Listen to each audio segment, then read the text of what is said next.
All right, here we go. So we're going to be talking a little bit more about wireless networking, and not necessarily. There are some standards in here, but we're going to go more in depth. So, wireless LAN, true or false? A wireless LAN is totally wireless. No. False. Aha. Incorrect. Why is it? Where do you wire it? The wireless access point has to be wired in. To something. The router. A router switch has to be tethered to something, and then all it is just it's essentially the connection between your device and the access point. That's the only thing that's wireless, unless you're doing like building to building stuff, but we're going to get to that later. But in your home, typically the wireless part of wireless networking is from your device to your router or your modem or your switch. Not a switch, but to your access point. And then you can also you could create a hotspot on your computer and have your phone wirelessly connected to your computer, which is wirelessly connected to your access point. So that's where you have one more leg of the network or whatever. Couldn't you theoretically have an entirely wireless network? I don't know of wireless switches. I mean, you could get you may be able to get a wireless Ethernet cable, like you have an RJ45 that plugs into a switch, and then you have an RJ45 that plugs into something else, and that's wireless. But I don't know. You for sure wouldn't want it to be totally wireless, especially like if we had all of the access points going to one switch wirelessly. You're not really going to be able to get Mr. Dominguez's room to talk to our server room without being interfered with. You'd have to have a huge antenna and a lot of power powering it to get through, but then you're also overriding the power in Mrs. Kiner's, Miss Engelbrettson's room to my room. So could you? Probably. Should you? No. No. Colton, don't disagree with me, okay? What type of topology is that? Is what? When are you all connected to the same switch? Is that a really specific one? No, that would just be like a star.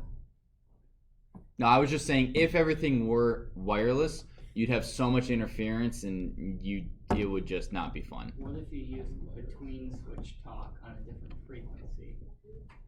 You'd run out of frequency. We have 64 access points. We have 18, so. What if you sent it over like radar or something? Now you're just. Yeah, why? There could be scenarios where you can't run wires though. Like? It's kind of your fault. If it's in like a volcano or something.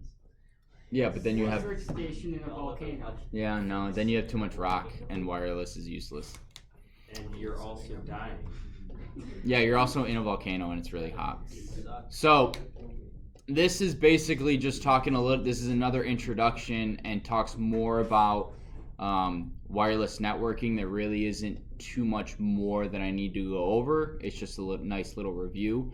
However, one thing I do need to go over is the SSID, Service Set Identifier. That is, wait, I think they use it. Do they use it as the name of the Wi-Fi, or is that the password? You said it was a password. Wire. The answer is the. Oh, wait, hang on. How does the access point know what the wireless data is being sent? Basically, a password that enables the client to join the wireless network. Oh, then Mr. Vishnoff's been using this term incorrectly. Go tell him. The access point uses SSID to really become. Oh, I always use it as the name, like the name, which is weird because I swear I've seen. Wait, no, isn't it? I think it's also the name. I think it can be used as the name. Because if we analyze, view, yeah, so SSID, if you turn that off, you don't get the name of anything. And I'm not on Wi-Fi right now, so, oh, there we go. So if you have the SSID versus turning it off,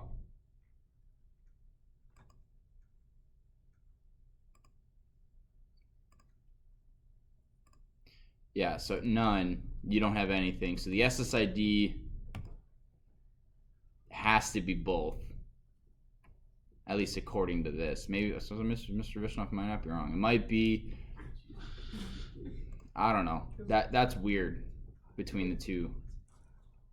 Regardless, what it does is but once you join a wireless network, your computer becomes associated with that access point, which is what the term association means, and it describes the connection between your computer and the access point. Also, actually that's kind of a lame question. No, it's not. So I'm gonna go off not off topic, but I'm gonna go into something that we haven't covered yet, and it's called. So we've done a couple. Have we covered DHCP? No, and I know we haven't covered ARP.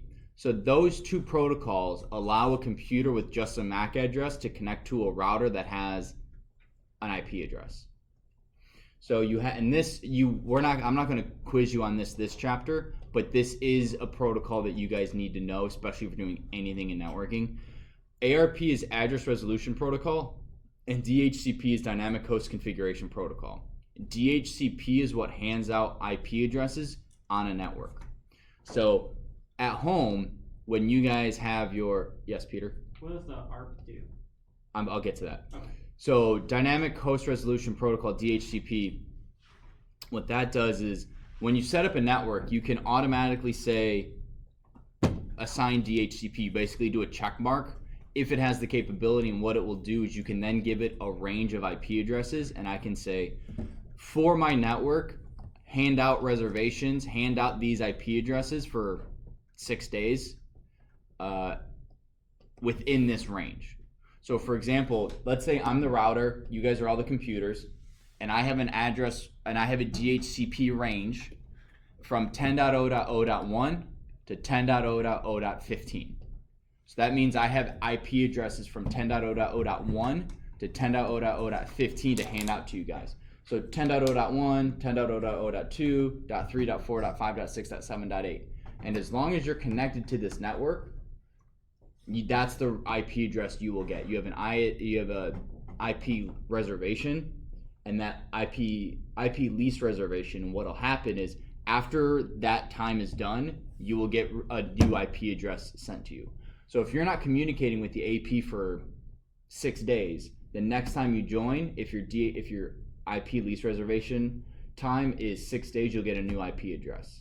But if you come in here and the and it's set to 6 days, the IP lease reservation, and you come in every 6 days, or if you come in once a day, you'll always have the same IP address unless you force your computer to get a new one.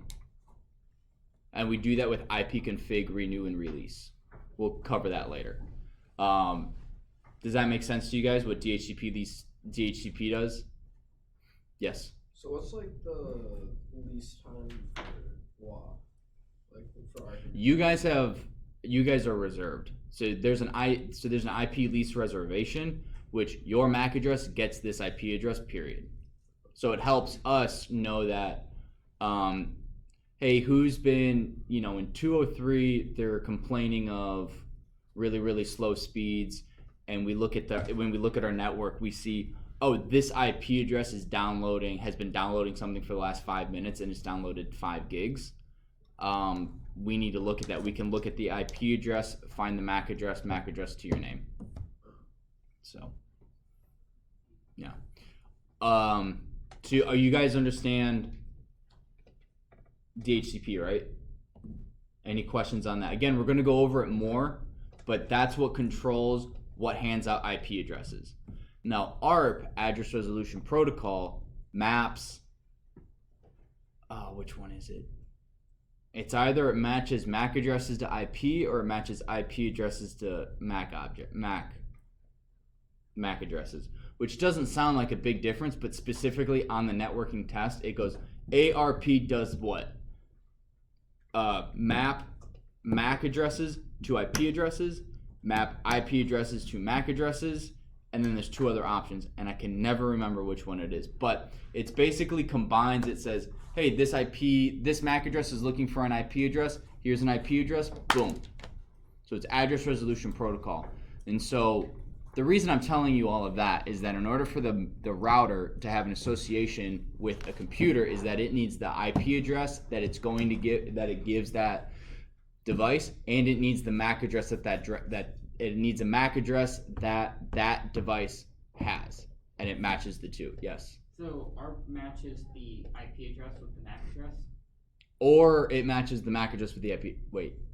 It does one or the other, and there's a difference between the 2. I never ever remember it because, I mean, honestly, what's the difference between mapping a MAC address to an IP address and an IP address to a MAC address? I don't know. I don't know. Like, it's a question that I'm like, I don't know. It's kind of redundant. I don't know. You guys can look it up though and prove me wrong. Paul. Well, now that you said that, that might sound stupid, but if someone had, like a hacker gets access to your MAC address, does that mean they also have access to your IP address as well? No, an IP address is dynamic, so it'll change. If they have access, so if they just have your MAC address, they could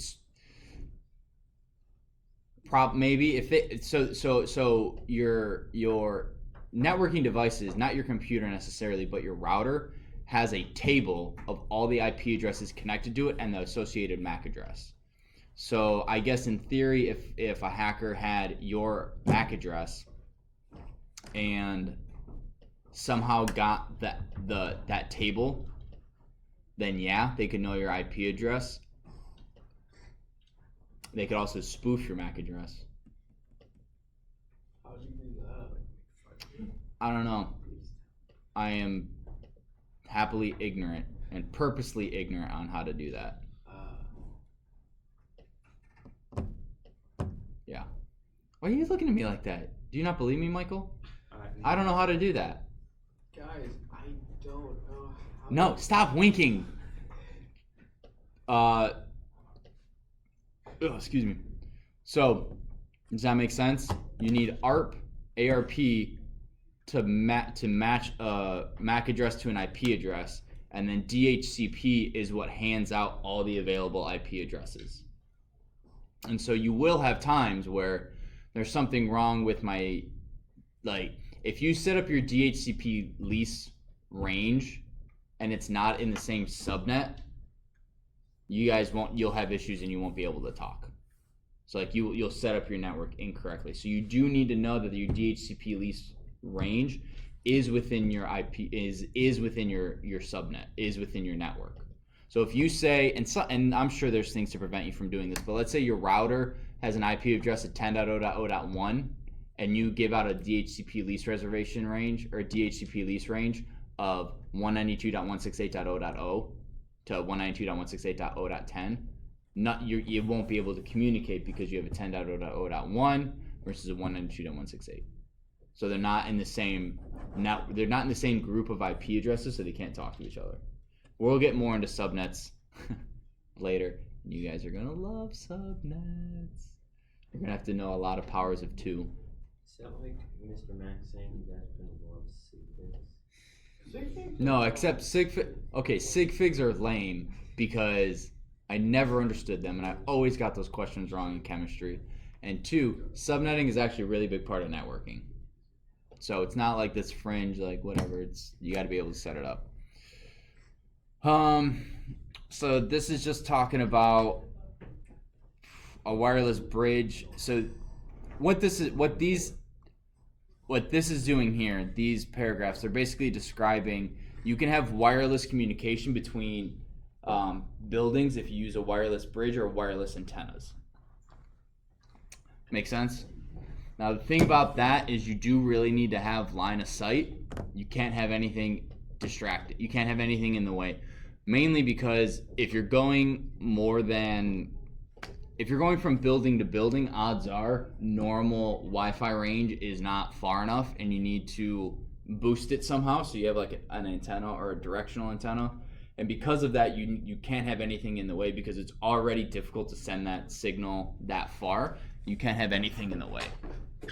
Typically, I mean, if you got a really, really high-powered one, I'm sure you could deal with a tree or two or a bird, but I just had a funny vision of a bird flying through the Wi-Fi and just getting fried.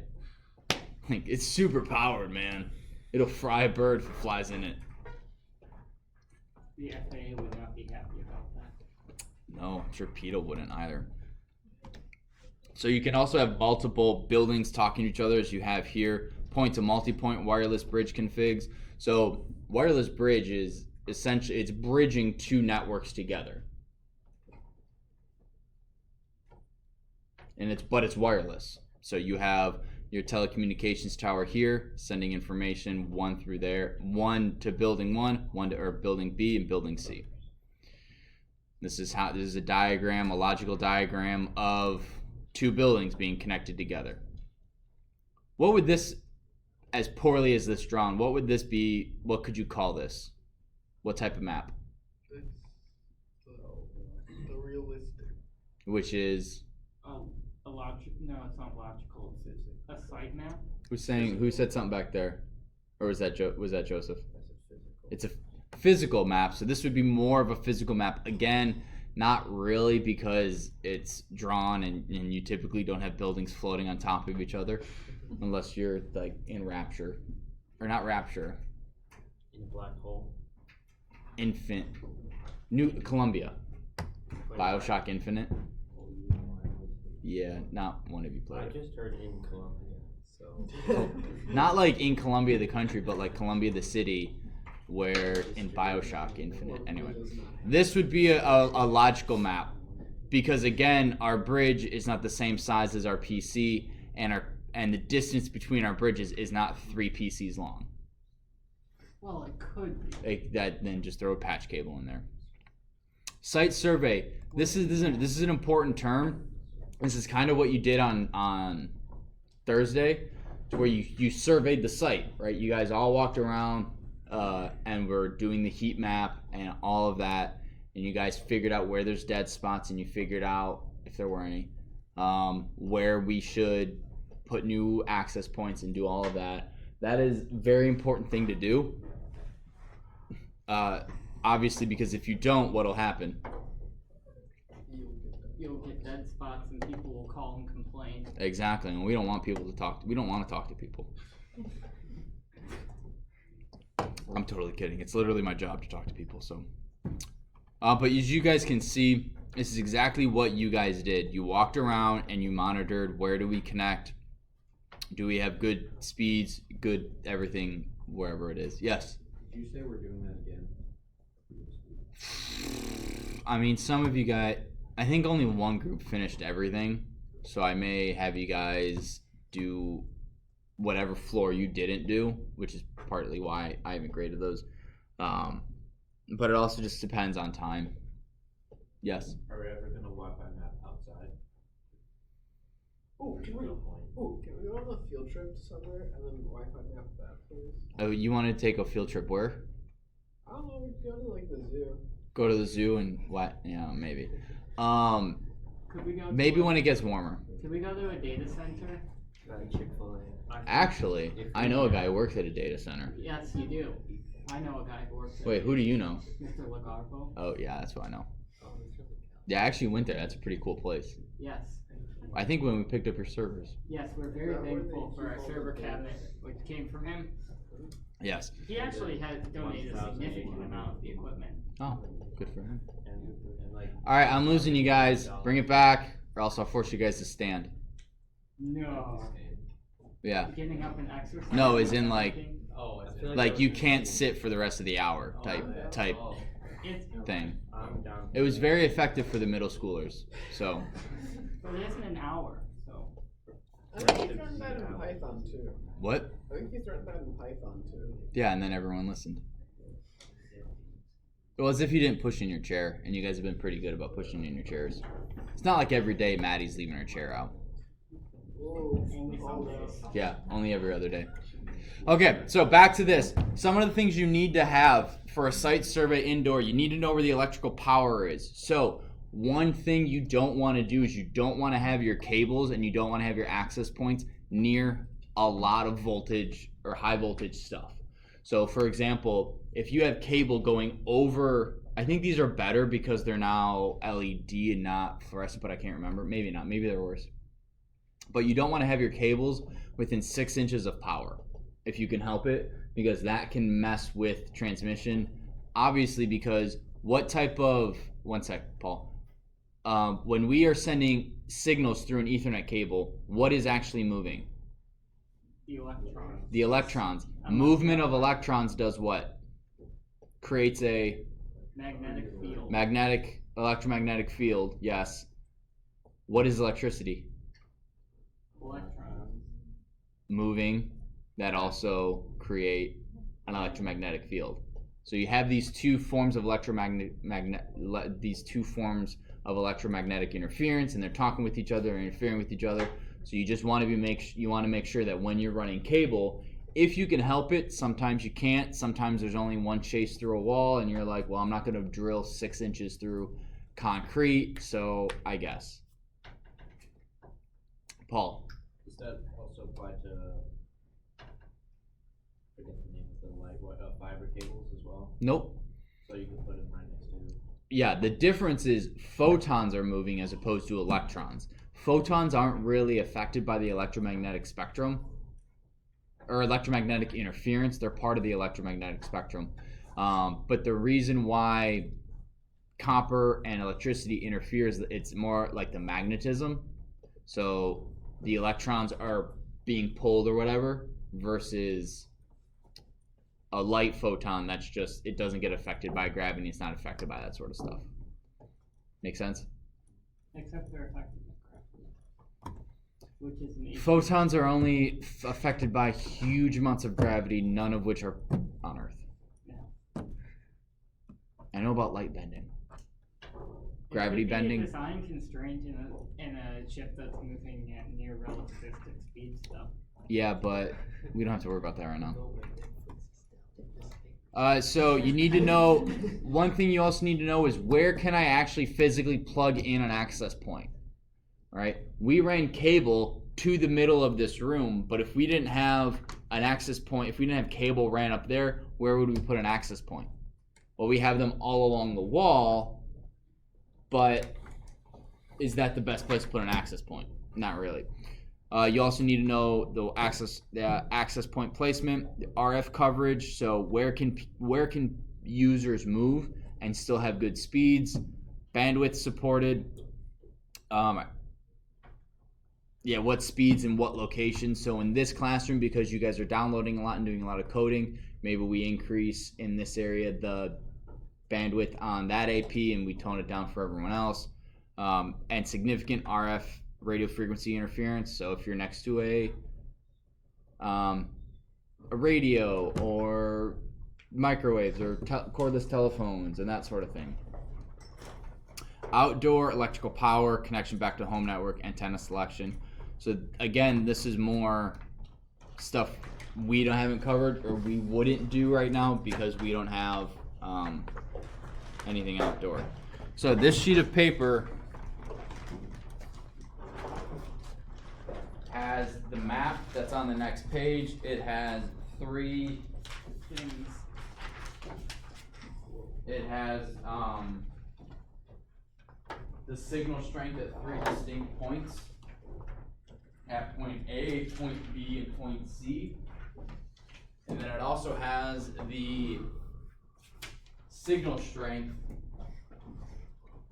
or it has the relative signal of, or not, what am I talking about? I don't know.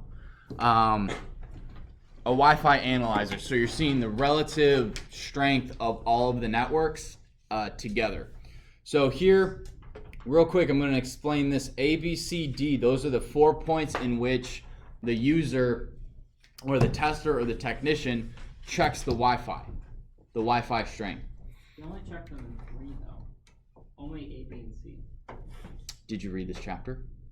No. And if you had, you would know what happened to D. Oh, well, I kind of read it, but I didn't I reviewed it again. Okay. And then point 1, these corners, this is where there's network drops. So this is where you have you can have a wired connection in this location, You could run a patch cable to put it in the middle or wherever, or if you need to go along the wall. But those are, within a little bit of time, or within a few feet of these two numbers, that's where you can put an access point. So it's the wireless, is a snapshot of the wireless networks in the environment. The one we want is this top one. It's supposed to be in red. It's the ET377. So on your paper, I have crossed out all of this and put an arrow, and you should be following the red one. So this is at multiple points. Notice it's pretty good, or it's not the greatest, and then it starts to get better. Or I'm sorry, it's the other way around. It starts off pretty good, starts to get worse. Signal strength is in the negative decibels, and the closer to 0 you are, the stronger your signal is. That is something you'll need to know. If I give you 4 numbers, which one of these means it has the strongest signal? So if I give you a -10, -20, -30, -40, which one of those would be the strongest signal? Whatever's closest to 0, which would be -10. Yes. So as you can see, the first measurement was taken at A, and then B, and then C. So at point A, so if you guys look at your diagram, that's up here in the hallway. It's at good, 42 or whatever. Then it falls once it's a little further. Now we're at fair once we get to point C. Then if you look, our mobile client was moved to point D in the building, and the signal quality of out of range was observed. This is also called the loss of association with the access point. So that means at point D, there is no Wi-Fi signal. So our job would be to fix it, right? This is our waiting room, right?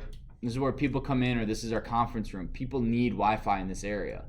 So if there's only 2 network drops, where do you think we need to put an access point? Point 1 or point 2? Point 2, for sure. Yep, point 2.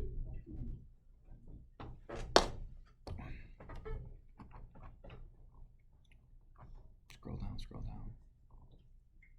Yes, so this is the outer range. We have 0.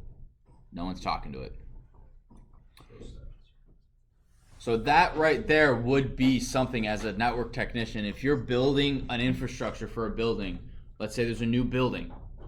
Fun fact, if you're ever in charge or have any input on building a building or in addition to a building, make sure you have them pull multiple Ethernet cables to each room.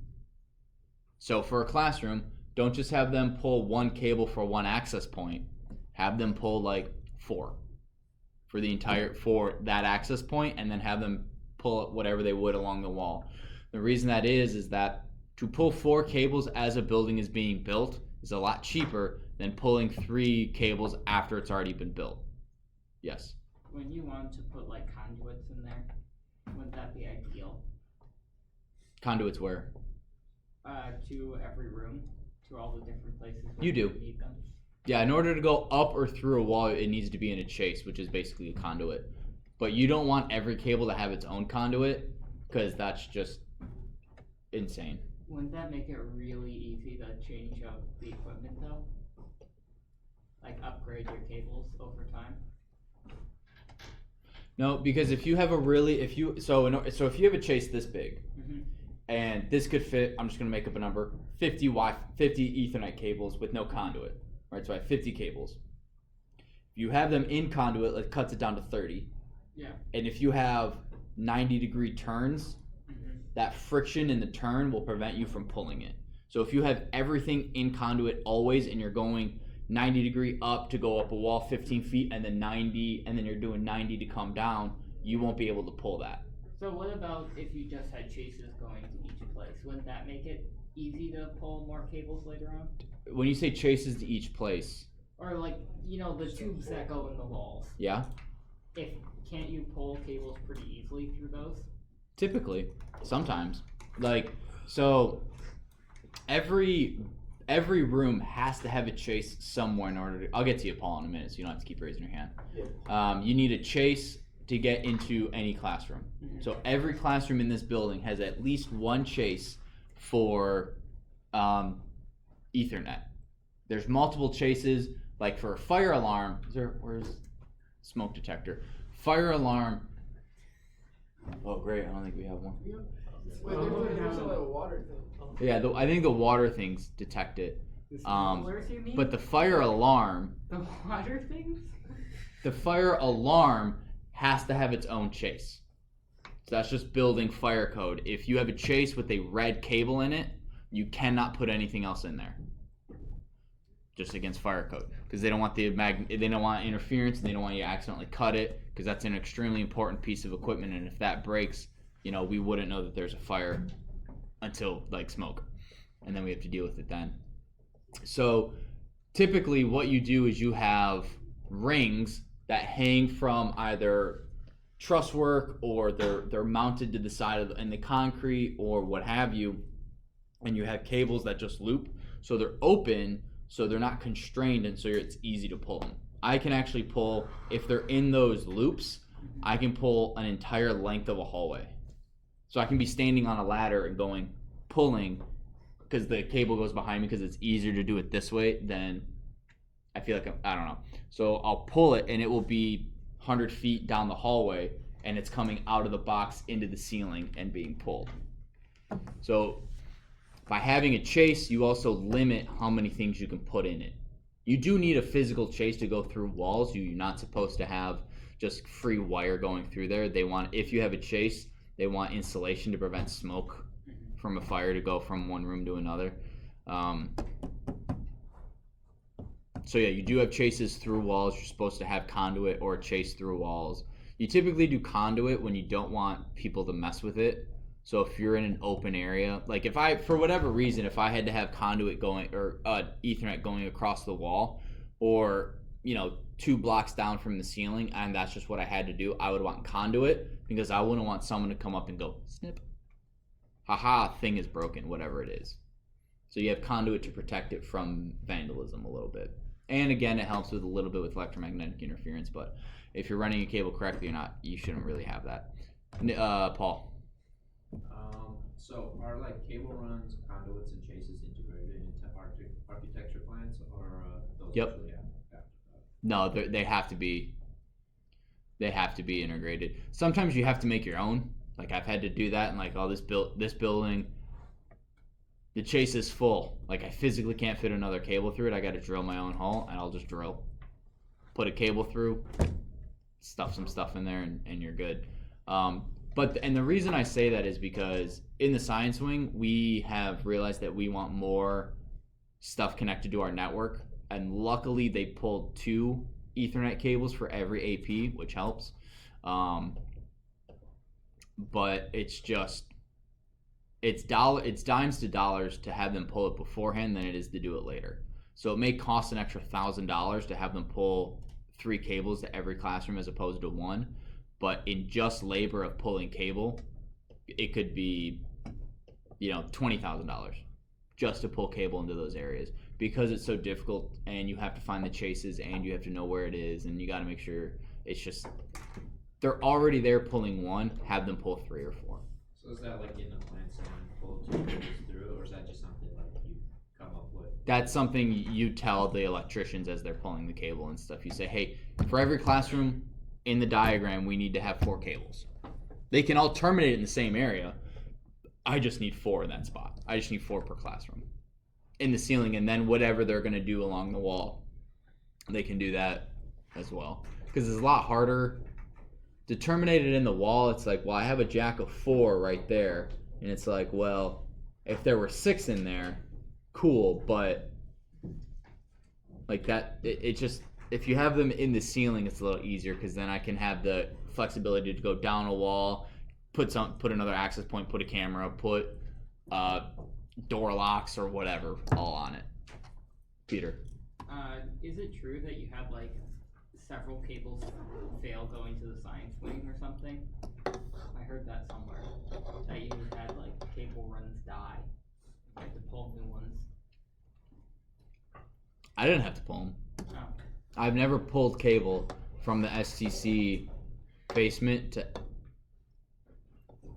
Okay, that's not true. I've pulled cable from the STC basement to another place in the STC basement, but I didn't have to go up a floor. I just pulled it up to the ceiling and through the wall, and then wherever I put it. So that wasn't that bad. So do you have multiple cable runs going to the STC basement then from like your stuff? I think so. We have at least one, but I think it's two. Maybe they did go bad. I remember Mr. Vishnoff pulling fiber like 2 summers ago. I can't remember why. Oh my gosh, that was a fast class. Alright, so we're going to go over Bluetooth and RFID. No homework. Enjoy it. Have a good day.